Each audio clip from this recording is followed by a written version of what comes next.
തികഞ്ഞ ആത്മവിശ്വാസത്തിലും വലിയ പ്രതീക്ഷയിലും തന്നെയാണ് പി.വി. അൻവർ ഈ വോട്ടെണ്ണൽ ആരംഭിക്കാൻ മണിക്കൂറുകൾ മാത്രം ശേഷിക്കുകയും ഉള്ളത്. അദ്ദേഹം നേരത്തെ അവകാശപ്പെട്ടിരുന്നത് സ്ഥാനാർത്ഥി പ്രഖ്യാപനം അല്ലെങ്കിൽ മത്സരിക്കുമെന്ന് പി.വി. അൻവർ അറിയിച്ചതിന് ശേഷം പറഞ്ഞത് 75,000 വോട്ടുകൾ താൻ പിടിക്കുമെന്ന അവകാശവാദമായിരുന്നു ഉന്നയിച്ചിരുന്നത്. തെരഞ്ഞെടുപ്പിലുടനീളം പ്രചാരണ ഘട്ടത്തിലും തെരഞ്ഞെടുപ്പിന് ശേഷവും വോട്ടെടുപ്പ് പൂർത്തിയായതിനു ശേഷവും അദ്ദേഹം അവകാശപ്പെട്ടത് 75,000 വോട്ടുകൾ പിടിക്കുമെന്നാണ്. എന്നാൽ TMC അതായത് തൃണമൂൽ കോൺഗ്രസിന്റെ ജില്ലാ കമ്മിറ്റി നടത്തിയ അവലോകനത്തിൽ ചുരുങ്ങിയത് 25,000 വോട്ടെങ്കിലും പി.വി. അൻവർ നേടുമെന്നായിരുന്നു അവരുടെ കണക്ക്. അത് പഞ്ചായത്ത് തലത്തിൽ തന്നെ അവർ കണക്ക് എടുത്തിട്ടുണ്ട്. അതിൽ ഏറ്റവും കൂടുതൽ വോട്ട് പി.വി. അൻവർ പിടിക്കുക വഴിക്കടവ് പഞ്ചായത്തിലാണ്. നമുക്കറിയാം UDF വലിയ ഭൂരിപക്ഷം പ്രതീക്ഷിക്കുന്ന പഞ്ചായത്താണ് വഴിക്കടവ് പഞ്ചായത്ത്. ഈ വഴിക്കടവ് പഞ്ചായത്തിൽ നിന്ന് പി.വി. അൻവർ വലിയ തോതിൽ വോട്ട് നേടുമെന്നാണ് അവരുടെ പ്രതീക്ഷ. അവകാശവാദം 7,000 വോട്ടുകൾ വഴിക്കടവിൽ നിന്ന് മാത്രം നേടുമെന്നാണ് അവർ പറയുന്നത്. ഒപ്പം തന്നെ മൂത്തേടത്ത് നിന്ന് അതും കൂടി ശ്രദ്ധിക്കണം. UDF പ്രതീക്ഷ വെക്കുന്നു. UDFന് സ്വാധീനമുള്ള മറ്റൊരു പഞ്ചായത്താണ് മൂത്തേടം പഞ്ചായത്ത്. മൂത്തേടത്ത് നിന്ന് ഏതാണ്ട് 3,500 വോട്ടുകൾ പി.വി. അൻവർ നേടും. അങ്ങനെ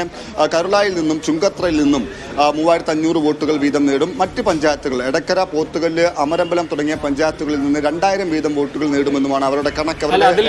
ഒരു കാര്യം, ഈ വഴിക്കടവിൽ അൻവർ നേടുന്ന വോട്ടുകൾ തന്നെ അദ്ദേഹത്തിന് ലഭിക്കാൻ പോകുന്ന വോട്ടുകളുടെ ഒരു സൂചനയായി എടുക്കാൻ കഴിയുമോ?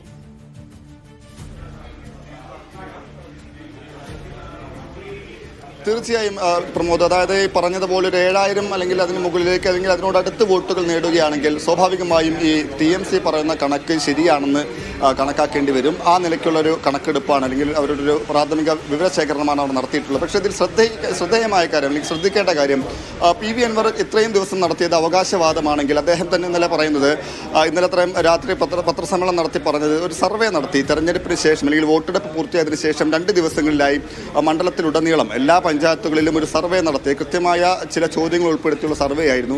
ഈ സർവേയിൽ നിന്ന് അദ്ദേഹത്തിന് ലഭിച്ച വിവരം അദ്ദേഹം ജയിക്കുമെന്നാണ്, ജയിക്കാനുള്ള വോട്ട് അദ്ദേഹത്തിന് ലഭിക്കുമെന്നാണ് ഈ സർവേയിൽ നിന്ന് ലഭിച്ച വിവരമെന്ന് പി.വി. അൻവർ അവകാശപ്പെടുന്നു. അത് സ്വാഭാവികമായും അത്തരത്തിൽ സർവേ നടത്തിയിട്ടുണ്ടെങ്കിൽ, അത്തരമൊരു വിവരം ലഭിച്ചിട്ടുണ്ടെങ്കിൽ, അത് ആധികാരികമാണെങ്കിൽ അത് LDFനും UDFനും ആശങ്ക സൃഷ്ടിക്കുന്ന ഒന്നാണ്. അദ്ദേഹം അതിൽ പറയുന്നത് വലിയ വിജയ പ്രതീക്ഷയിലാണ്. ഒരുപാട് പ്രതീക്ഷകളുണ്ട്, ഒരുപാട് കണക്കുകൂട്ടലുണ്ട്. ഇതൊക്കെ ഒരു യാഥാർത്ഥ്യത്തിലേക്ക് വഴിമാറാൻ ഇനി കുറച്ച് സമയം കൂടിയേ ഉള്ളൂ.